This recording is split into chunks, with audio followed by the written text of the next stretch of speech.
All right, guys, so we're going to get rolling today. We're going to talk about slides. So we did a PD on slides a couple weeks ago where we did some introductory things in slides. We're going to cover some of those basics again, just because I think they're worth mentioning a second time in case you missed it the first time. I know a lot of the feedback we've gotten from teachers is, we do go through this pretty quickly. And, we are kind of on a time crunch where we don't want to hold you for too long. We want to kind of show you and expose some things, but we also want to provide you an opportunity to practice. So we're trying to balance all of that. And since we're not face-to-face, it is a bit of a struggle too, because we're working on a computer screen where you're watching something and trying to do, so we get it. So take your time. If you need us to slow down or want us to repeat something, just let us know, and we're happy to do that. So we're going to cover slides today. We're going to go over a little bit more about slides. And as we go through this, we encourage you on your slide deck that you've opened up to practice some of these things that we're demoing. The first thing I want to show you is when I start my slideshow, and once I click present, you'll see on my screen I've got a toolbar at the bottom. And one of the options is closed captioning. If I click on this, I can turn on closed captioning. This is a really nice feature for students that maybe, or even if you're meeting with parents and you want to offer an accessibility feature to students that maybe want to be able to see your words, or if you're recording something on Screencastify and you wanted to have your words displayed, this is absolutely an option. You can see it does a really good job of transcribing what I'm saying to the screen. I could also edit it to decide, I could change where the text is displayed, I can change the text size, and literally one click of a button, just clicking this little closed caption option at the bottom. Another feature that's down here that I wanted to make you aware of is this Q&A. This will basically give you a link where audience members or participants can ask questions during your slide presentation. Kind of like you guys remember like back channel chat, or like that back channel thing that was popular a couple years ago? It reminds me of that. So it creates a new link that you could share out with your participants, and they'd be able to ask questions. Just another way to engage during a slide presentation that maybe you were not aware of. So I wanted to just show you those two little tools down here at the bottom. All right. Hey, Katie. Yeah. Can you change the closed caption to appear in a different language? I don't know. Luke, you want to Google that? Yep. Thanks, sir. He's our Google king. All right, guys, so we're just going to review these top 5 remote learning tips that we talked about in our 5 E's training. And we know you're doing a great job of maintaining those relationships with kids. We know kids are starting to fall off with attendance and participation and all of those things. We're hoping that that template was beneficial in enabling you to prioritize and consolidate content as we're really narrowing down that scope of what we would have traditionally taught during these few weeks of school. Active learning, which I think Google Slides does a really great job of providing some opportunities to engage your learners. Choice, we're going to talk about choice boards today in Google Slides, and then providing feedback for kids. And I'm going to also talk to you how you can do that in Slides today. So we're trying to be consistent in linking what we've talked about in previous PDs and applying it to these tools specifically. Oh my gosh. So we're going to go over, did you find something, Luke? It does say that there's a setting option where you can change the language. Well, there we go. Look at that. So we're going to cover today some basic things about customizing your pages and your size of your slides. Talk about themes, talk about interactivities and choice boards, and inserting diagrams, videos, and images. Going to go over some formatting basics that I think are pretty beneficial. Publishing to the web, we're going to review that again. Slides and Keep, if you're not familiar with Google Keep, we want to talk a little bit about that today. We just talked about the closed captioning thing, and then a brief little discussion on Pear Deck before we close off today. So we tried to break this down into the 5 E's. So thinking about specifically using Google Slides and those 5 E's model that we are using with our template for the district remote learning. We can use Slides to embed videos to inspire curiosity. Slides does a really nice job of just locking that video right into your screen, and we can even set it up, and I'm going to show you today how once you click on that slide, the video automatically plays so the kids aren't fumbling and looking for the play button. Slides are great for choice boards. You know, it's a great place to curate research. Virtual field trips and hyperlinks make things really accessible for our learners. Creating student ebooks. If you haven't heard of this before, I highly recommend taking a look at this, and I'm going to share a link. Jennifer Gonzalez, she does the Cult of Pedagogy blog and podcast. She's one of my favorite people to follow.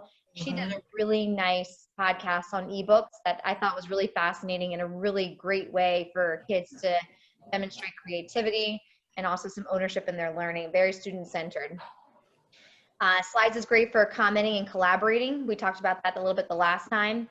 Applying research, and then evaluation where kids are really creating something. So we've talked about technology where we've used it in the classroom as a substitution, but we really want to get towards that like next level of like redefining education, or maybe even modifying or augmenting our lessons so that they're a little bit more engaging and they're more student centered, and having kids starting to create things. So slides is a great place to send kids, a great tool for them to use for that. We can always use slides for feedback, resources, presentations, and group work, but I thought that these fit really nicely into those 5 E's. So I used some different template backgrounds on here just to show you. I'm going to talk about Slides Carnival here in a minute. But the very first thing I want you to do on your slide is I want you to customize your page setup. You might want to do this if you are, creating handouts that would be like the size of a traditional worksheet. Customizing your page setup is also really great for printing your slides. So you can set up your slides to be an 8.5 by 11, which is a traditional legal sheet of paper, which we would pass out in our classroom. So I want to just show you really quickly how to do this. So on your slides, I want you to follow along with me. We're going to click File. We're going to go all the way down to where it says Page Setup.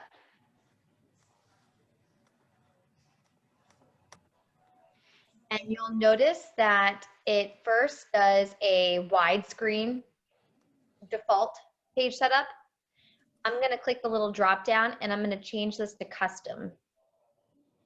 From here, I can change my page, my slide deck size to any size I want.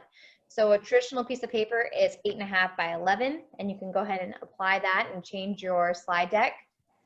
The distance learning template is actually a 10 by 8. So if your formatting is a little bit funky, it might be a place to start to fix it. So a 10 by 8. And once you hit apply, all of your slides and your slide deck will change to this new size. Everybody good with that? All right. Next thing I want to do is talk about Slides Carnival. If you have not heard of Slides Carnival, I highly encourage you to take a look. So on your browser, the page that you have open, I'd like you to Google this, Slides Carnival. And I'm going to click it here. I've already got it saved. Slides Carnival, slidescarnival.com. For those of you that like to make your presentations fancy and a little bit different, or maybe seasonally themed, this is a great place to go to import some different slide templates. So Slides Carnival, you'll notice that there's a Jeopardy presentation. These are free, by the way. I can go down to the bottom and I can select a presentation based on a different like genre. So for example, I could choose them based on like minimalist. I could go by, oh, sorry, at the top, formal, inspirational, creative, simple, startup, elegant, playful, business. I can sort them out by color. So I can even search here by education. And when I search, you can see that there are a bunch of different slides that are going to populate here. If I go to creative, I've got some different templates that are going to populate here as well. And if I like a template, all I do is click on it.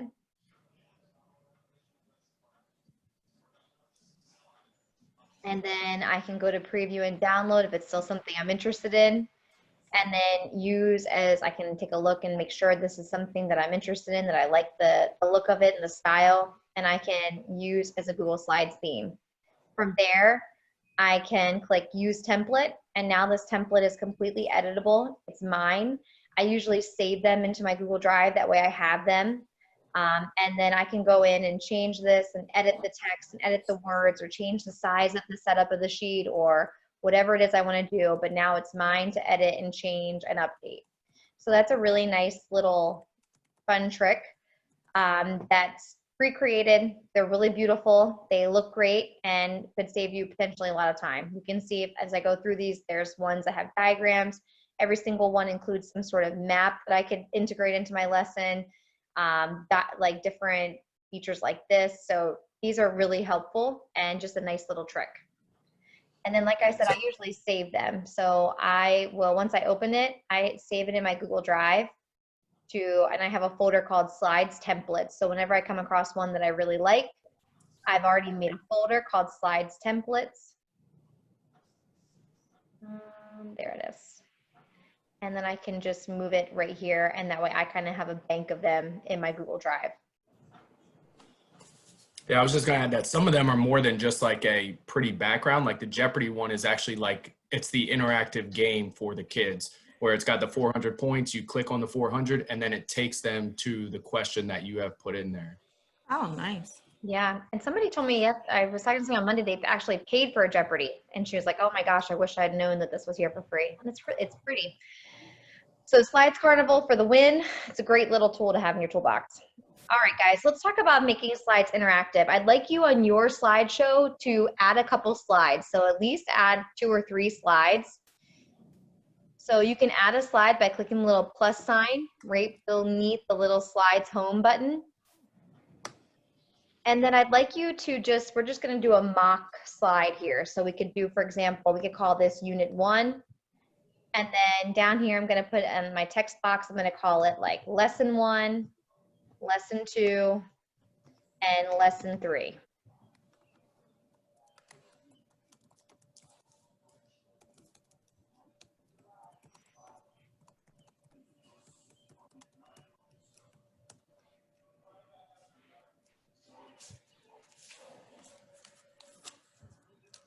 All right. So when I click on a text box, I have some options up here at the top I want to make you aware of. I could change the fill color. So for example, maybe I want to make it black since I have white text. Or maybe I want to make it white and I want to change my font color. That little bucket will change that color. If I click on my little letter A, that's where I'm going to change my text color. I can bold it and underline and all italicize it like usual. I can also change the border. So if you take a look, these little lines right here, I can make the border a 4, or if I want it to be even thicker, I can make it an 8. Next to the little border weight, I can change the border to dashes or dots or whatever I feel is going to look best. I can go over here and I can center. And then if you've been in Google Slides, recently, you notice that the font size button has changed, where it used to be a drop down.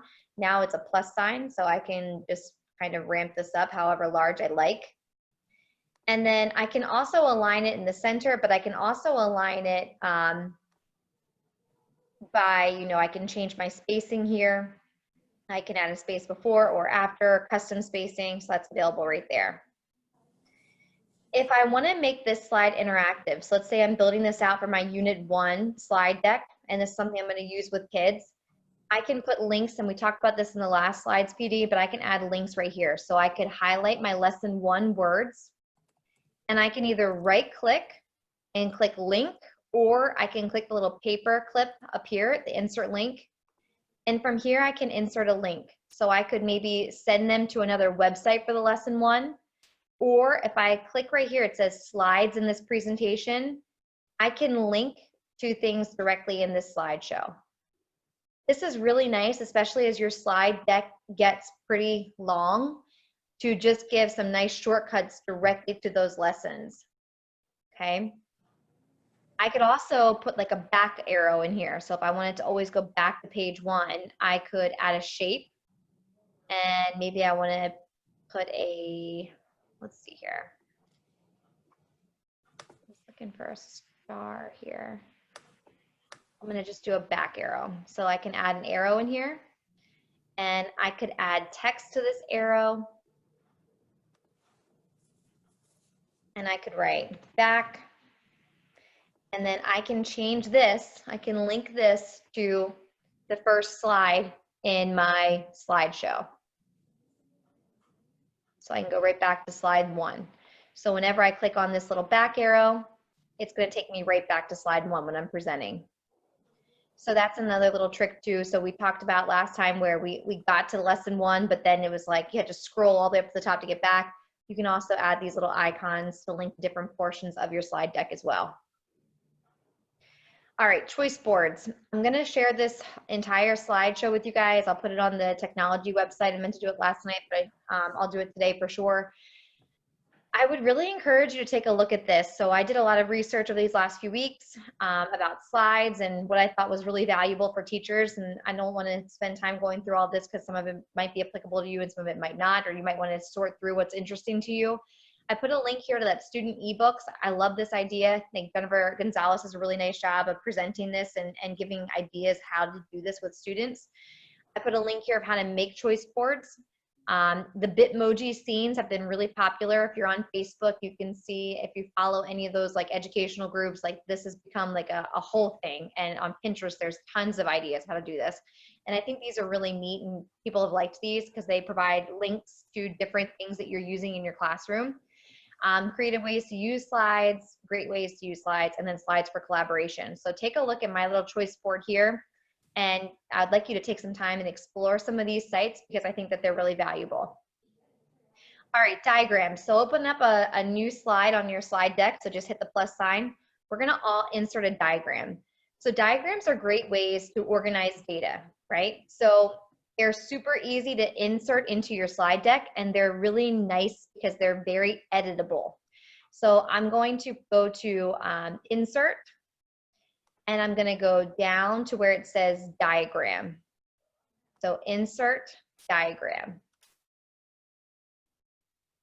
And if you take a look on the right-hand side, I've got grids, hierarchy, timelines, process, relationships, and cycles. If I dig into this even a little bit more, so if I wanted my kids to do some sort of cause and effect activity, I can go in here. I can see that, you know, what my options are for these relationships. If I don't think that's really going to work, I could go back and maybe I want to put something in a timeline and then kids are going to have to explain the connection between the events. I can pick a timeline. So let's say I like this one. I can change the number of dates. So I can add, you know, 5 dates, 6 dates, whatever. I could also manipulate the color. And then literally by clicking it, it adds it directly to my slideshow. From here, I can edit anything about this. I can change the font, I can change the font size, obviously change the text, change the numbers. I could still go in here and change the colors and update that if there was something I'd like to make it, you know, stand out. But this is a really great tool for kids.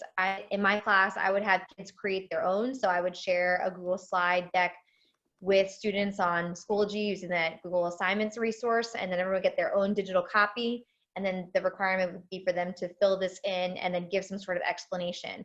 What's nice about this too is kids can embed videos, they can embed pictures. There's just so many ways that they can use this to creatively demonstrate their understanding of a topic or a cycle or a process, whatever the case may be. But these diagrams I think are pretty underutilized, and I think a lot of people miss these and they go online and they search for different diagrams to edit, and they're right here in slides.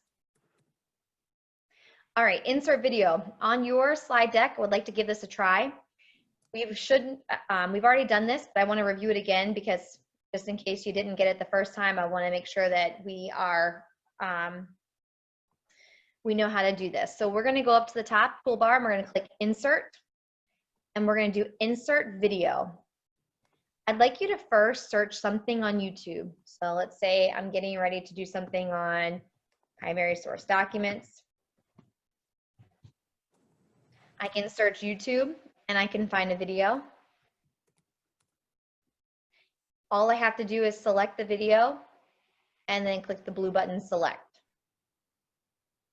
That video will automatically populate on the slide.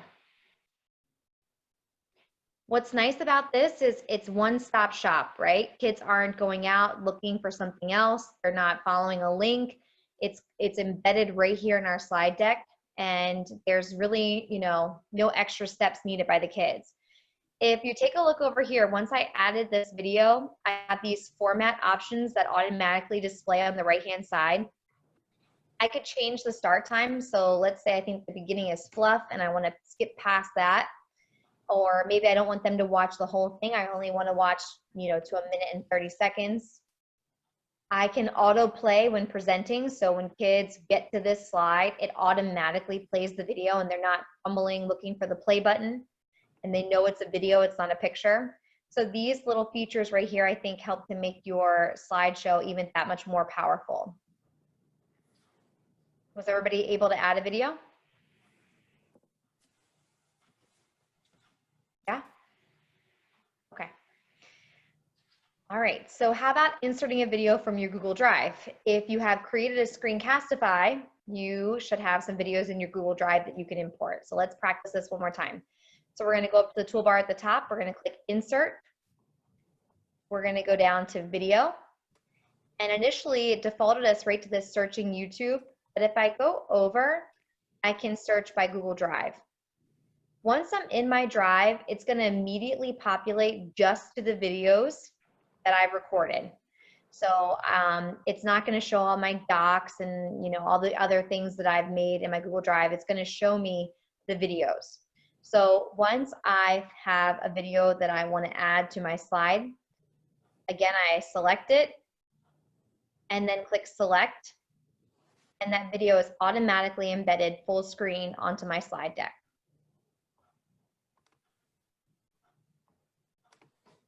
Okay, and again, I can change the start time and end time, autoplay when presenting.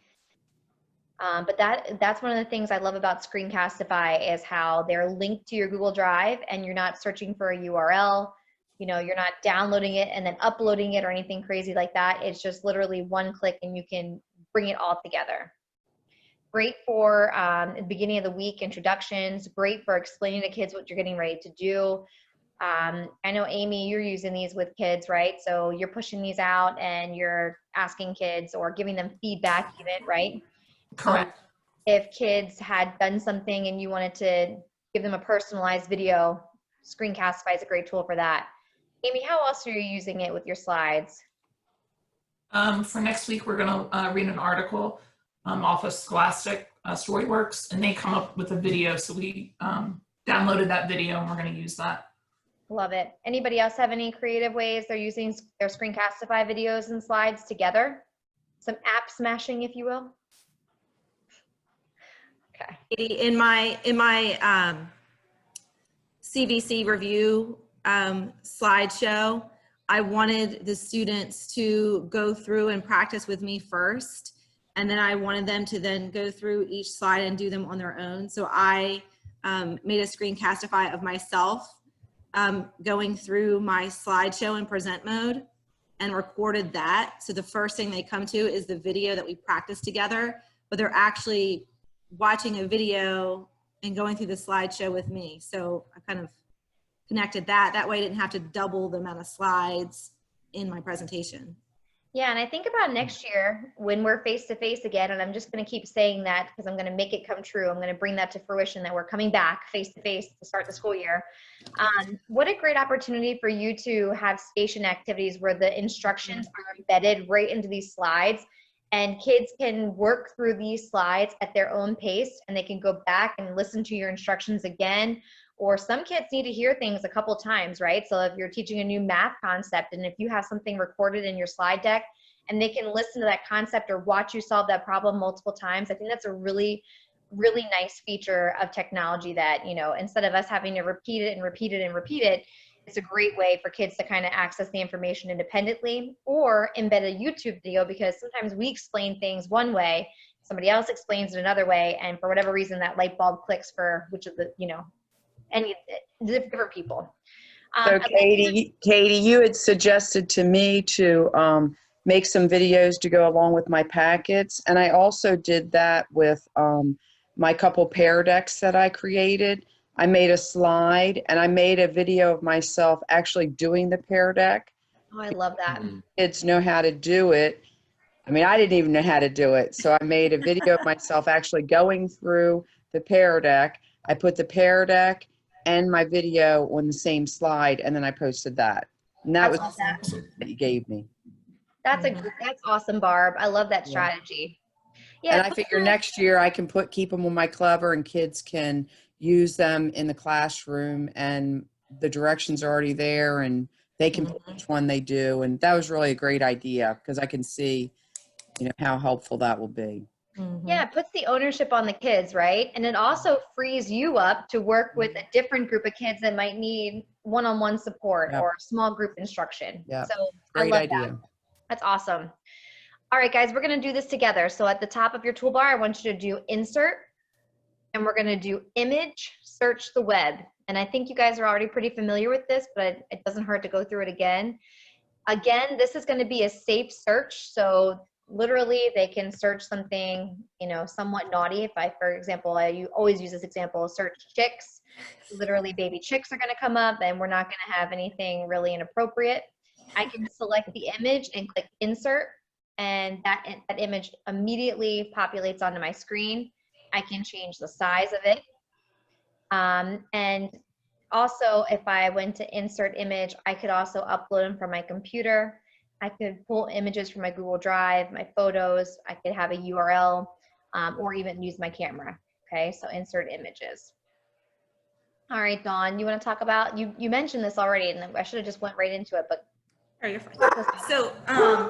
So of course my dog starts barking right now. So hold on a second. So, so my animation,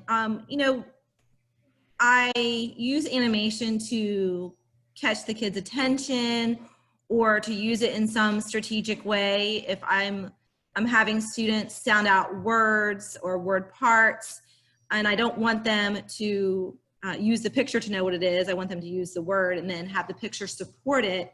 I might use animation. And one thing I like about Google Slides, I love how Google Slides makes animation so much simpler. So if I go to insert and then animation, those format options, they pop up. So like, here's my 2 syllables, a CVC practice. If you do your first click, you see the what looks like a nonsense word, which it is, bass, and my students would click again. The second syllable flies in, kept, and then when they put it together, if I click again, basket.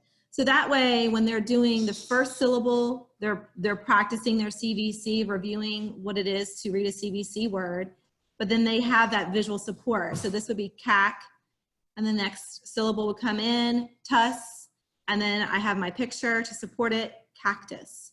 So using animation really strategically on how I want my students to look at the slide. I want them to look at it a syllable at a time, because by chunking it, I get two things I can do. I can review, and then I'm also kind of pushing them forward. In my end of year first graders, beginning of second graders, we always review short vowel sounds again. And this is a way of introducing syllabication that's a little bit more friendly. So if you go to insert and then you go down to animation, that's how you animate.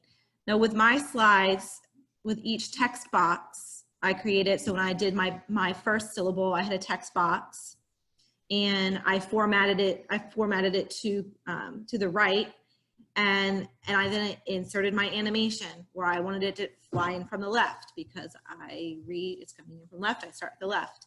And then when I did my second syllable, I created a second text box, and I aligned that to the left so that they would match up when they got together in the middle.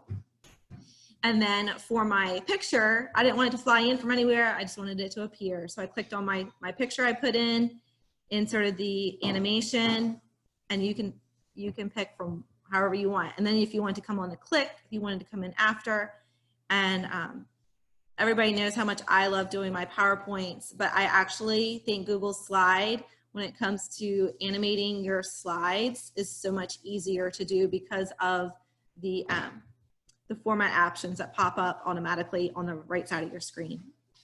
Yes, Dawn was formerly the PowerPoint princess, but we're switching her to Google Slides.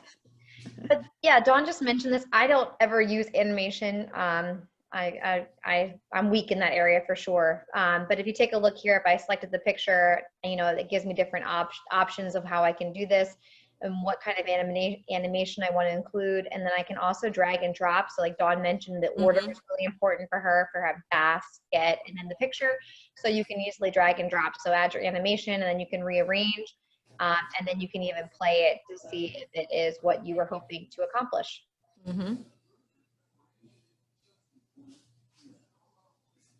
All right, so everyone take a minute and play with that if you haven't already. Add some animation to the picture or some text, a text box or something on your screen. So insert animation.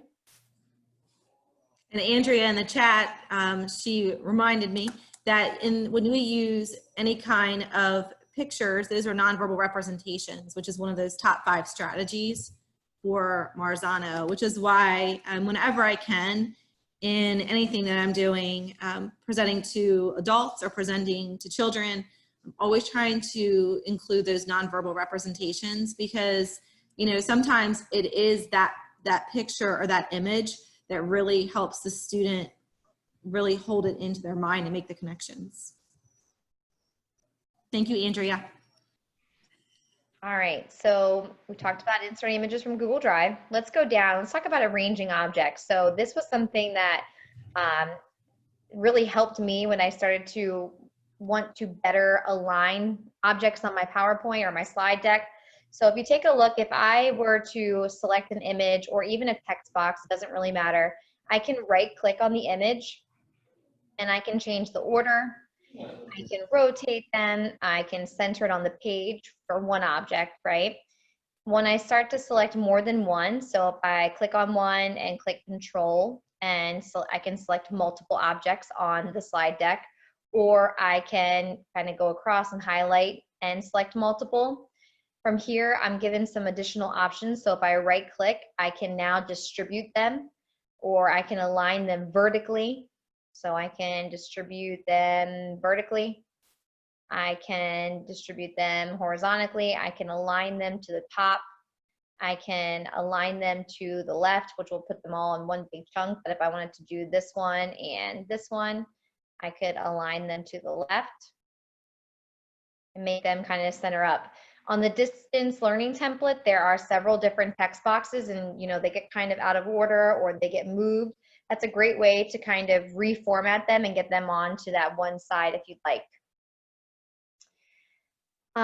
Also, when I click on an image, you'll notice that when I'm on a text box, I have a different set of tools up here at the top than when I click on an image. So when I click on an image, I'm given some additional options. I could replace the image, and then also over here I have format image and animate's also there. So if I format the image, one of the things that I really like here, so obviously I can change the size and rotation, I can flip it, I can move it 180 degrees or whatever. I can change the position. I can recolor it. So I can make this, for example, black and white if I wanted to. I could adjust the brightness and transparency and contrast. One of the things I really like, and I use this often, is this drop shadow. So take a look. I'm going to show you on this one. It's a good demonstration of it. On this Lake Forest School District, if I turn off the drop shadow, that's how it looks. When I click on this drop shadow, it gives it a little bit of a different presentation. And I think that's a great way to make your pictures a little bit more bold. So drop shadow is a really nice tool.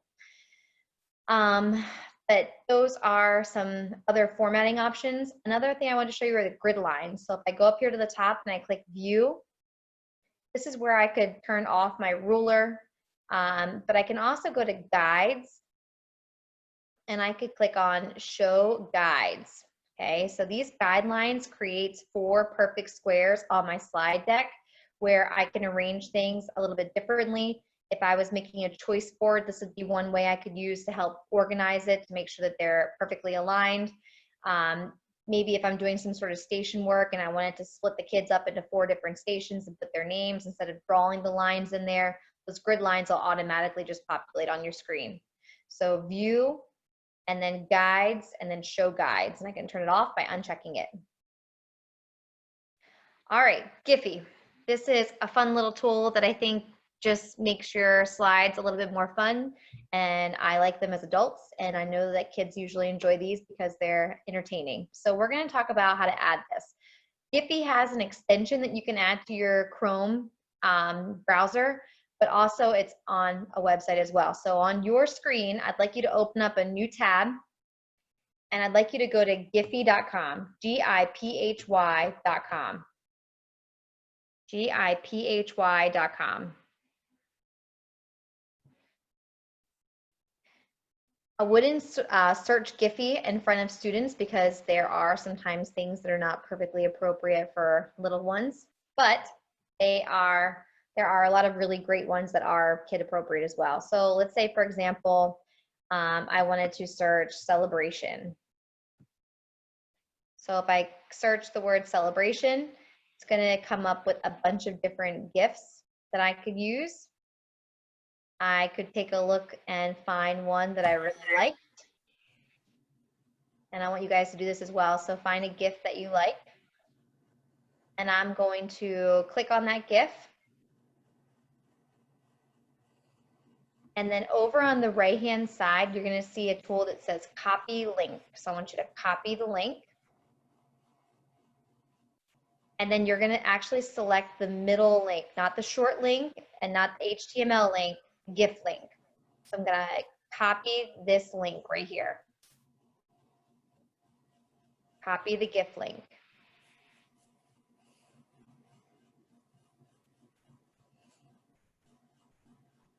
Once I've copied my GIF link, I'm going to go back to my Google Slide presentation.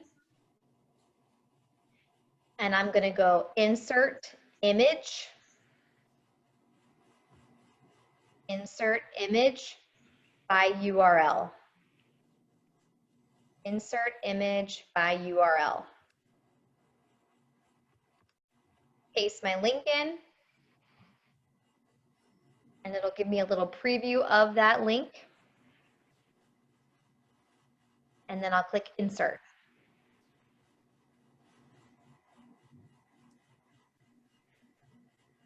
Did we get it?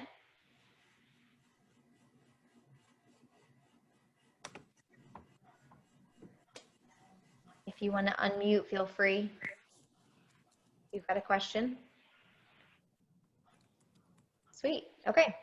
Insert image by URL. So that's it. So you just copy that GIF link, and then you can throw it right in there, and it should populate right there on your slide deck. All right, guys, publishing to the web. We should be pretty familiar with this, but I want to go through it one more time. We want to publish to the web to make sure that there's no barriers with our slide deck. So if we're sharing something out one directionally where kids are not engaging necessarily in the slide deck, I just want them to look at something. Publishing it to the web is a really appropriate way to share it. There's no share settings involved. It creates a custom URL for your slide deck. It's constantly updating, so every 5 minutes it updates. So if you make a change to your slide deck, that URL will automatically update. You don't have to go back in and change anything. And it gives whoever your viewers are a final presentation. So if I were to send something out in this editing mode, I don't think it looks as final or as complete or as polished as if I were to send it out in publish to the web format. So to publish to the web, I go File, and I go down to Publish to the Web. And I'm going to create a link. If I don't check any of these boxes and the slides will not advance on their own, I'll have to manually advance them. And then I've already done this. It'll ask me, do you want to create a link? I'll say yes. And then another box will pop up and say, are you sure? You say okay. And then I can copy this link, and I can go to a new tab to get an idea of what this is going to look like, and I can paste it in. And now my links are live. It gives a finalized presentation of my slide deck, and people can take a look at this information in this finalized version.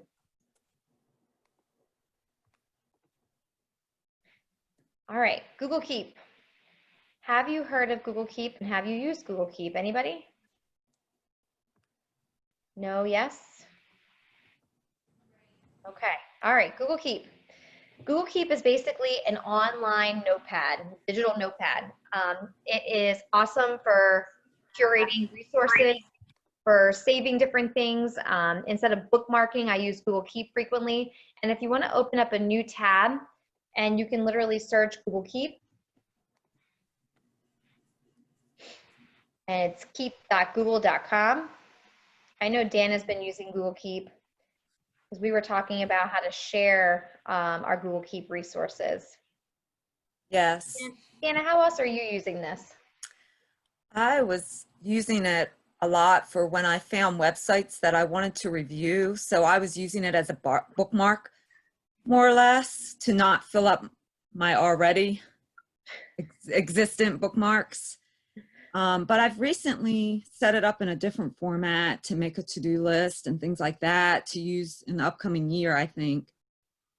I found the idea from another teacher that did a video, and she organized it into to-do lists and things like that. It's really cute. Yeah, it's a great way to organize information. You know, when we're doing research or looking for things online, or, you know, we want to kind of save a website. This is how I've been going in and saving websites. So previous to a couple weeks ago, I was using my personal Google Keep because we didn't have Google accounts last year. So I'm just now transitioning to my Lake Forest one. But I find this to be really helpful. So like Dana just mentioned, I can make checklists. I can add collaborators to my little, you know, Post-it notes, my little Google Keeps, and I can share That's them with nice. someone.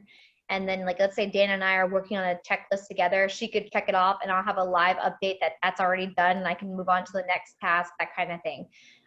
So you can change the color, add images, but to create a note, you'll just go up to the top and you'll just like take note. And let's say, for example, I wanted to bookmark this page. So I just thought that this was an awesome site. I can go to my Google Keep and I can paste it in here. And I can also, I'm trying to get better about organizing them and titling them. So I could title this Giffy. Okay. And then this, again, I can update the color.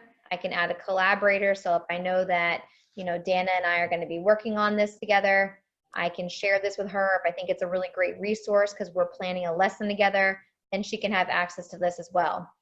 I can also go down here and I can delete it. I can add a label. So I only have one label created. I'm only putting work things, but you could absolutely use this for personal things. Andrea was talking yesterday about, you know, your family and adding collaborators on different notes. And so you could kind of organize things together in your house, making a copy. I was even thinking, hey Katie, I didn't say it yesterday, but with my daughter on my mind about moving back to college and she's got an apartment, the Google Keep is a great place for she and her friends to organize like the things that they're bringing, who's responsible for what, because they can just mark each other down as a collaborator on that particular thing. And so my mind is just sort of exploding with possibilities beyond just the classroom of how this could be a useful tool for personal organization as well. Love it. That's a great idea. Andrea, wasn't it you last year who introduced your daughter to, you guys created Google Docs? Google Docs. Yeah. Yep. So yes. And that's how they started. They started using a Google Doc, but I think I like the Keep even better. It just seems very simplified. I like it. The other thing too, Katie, going back to the very beginning, you know how you taught everyone on here to do the split screen using the Microsoft key and the arrow left and arrow right. I introduced those tools to my daughters this year in the remote learning situation, and I see them all the time using the split screen when they're doing exams and so forth, so that they can have content on one side and the questions on the other. So I just highly encourage the people that we have on here today to possibly teach that little tool to your students, because one thing we know when they're doing SBAC and other types of testing is they often have a side-by-side window. And so I think being able to show them how to use the split screen is a really handy tool. I agree. It's a great point. And I shared my Google Keep.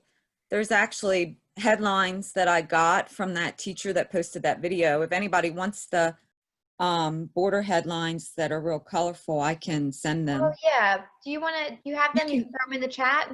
It's in the chat. My setup, I hope they can get into, I don't care if they see my Google Keep, but if they want those headlines, they're real pretty and colorful. And they have like a brain dump, and they have your home to-do list and everything. Nice. Yeah, I think you tagged me in that, wherever it was, on TikTok or something. Yes.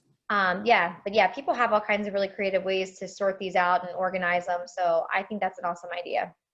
All right, so what I really like about integrating Keep into my work with students, and I know that Dana, Bitmojis have been a lot of fun these last few weeks. And Dana was using Bitmojis even last year on her Schoology course, is how she has her images for her classes.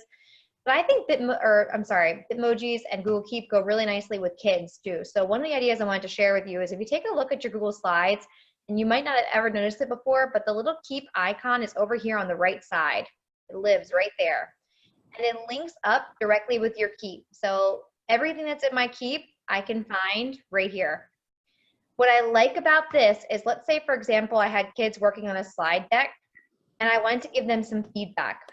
I like giving them like a little Bitmoji. So if I click on my Bitmoji, this one says impressive, click the 3 little dots, and add the slide. Now I can put this off to the side so it's not on the kids' work. I can move it over to the side, and I can, take a look at their work, and I can maybe even add a comment. So I can maybe tell them, a great job, or I think you did an had an awesome point here, or don't forget to blah, blah, blah, blah. It's a great way to kind of give kids feedback, and also that stamp of approval, like, oh, she did look at this, or she did take a look at this information, or whatever the case may be. Just that instant feedback, I think, is really important, and integrating these Bitmojis is a really nice way just to kind of link the two together. I could also, if I was working on something and I was doing some sort of research and I wanted kids to be able to click on links, well, any of those links that I've saved to my, Google Keep. So for example, this Hook on Innovation one, I could go over here, I could copy the link, and then I could create a little hyperlink right here in my document using that information that's in my Keep. So I can click link, and I can paste the link in and apply it. And now that information or that research is right here on this page. So it's a great way to share what you're collecting. I don't have to go to my bookmarks and kind of click through the different bookmarks, or open up that page and copy the link. As long as I have good notes and I know what this link is, I can easily just drag them right into my slide deck. All right, we talked about closed captioning. One more time, I want to talk about Pear Deck. I think Pear Deck is a really awesome tool. Right now, we do have premium accounts, which give us a little bit more data in our feedback options for kids.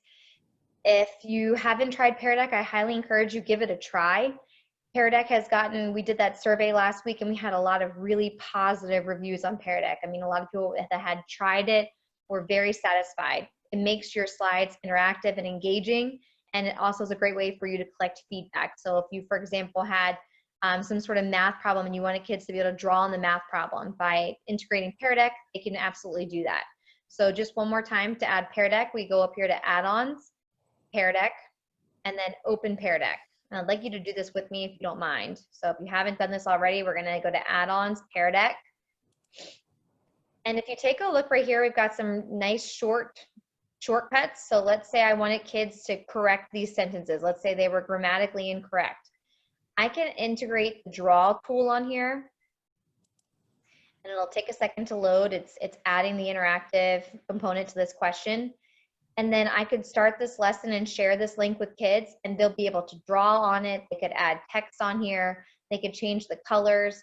I know Jennifer Scott, she's a kindergarten teacher at South. She's doing this with kids in kindergarten, where they're creating like a memory book from the year. And I think actually, Dana, she got it from you, that memory book template. Yes. So that's a great way to get kids. So like, instead of printing, we are not face-to-face, we can't print them off and they can't write them on at their desk. It's a great way to do it digitally. So I highly encourage you to give Pear Deck a try. If you go to this template library, there's a lot of really great resources for beginning of the lesson, during. It's that idea of active learning again. So getting kids engaged. There's great critical thinking questions, and then there's even questions based on your age, like for the little ones, and then subject areas that are really easily editable and fun for the kids, and great feedback for teachers.